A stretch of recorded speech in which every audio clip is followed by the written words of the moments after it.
তোদের মতো মানুষদের জন্য আসিয়ার মতো মেয়ের ইজ্জত দিতে হয়, বুঝছো? কালকে নিউজটা দেখছেন ভাই? ভাই নিউজটা দেখে খুবই খারাপ লাগলো ভাই, খুবই এরকম দুঃখজনক একটা একটা কাজ যে বিষয়। কিভাবে করলো।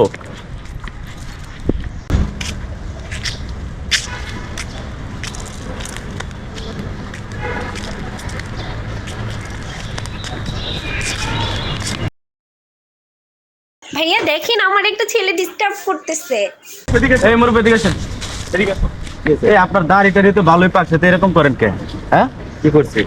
ওনারা ডিস্টার্ব করতেছেন কেন? কই ডিস্টার্ব করছে? হ্যাঁ? তুমি দেখছো? ওনারা ডিস্টার্ব করতেছেন কেন? এই তুমি দেখছো? তুমি ধাক্কা দিচ্ছ কেন এখানে? ওনারা ডিস্টার্ব করতেছিস কেন? ডিস্টার্ব করতেছিস কেন রে? হ্যাঁ, তোদের মতো মানুষদের জন্য আসিয়ার মতো মেয়ের ইজ্জত দিতে হয়, বুঝছো?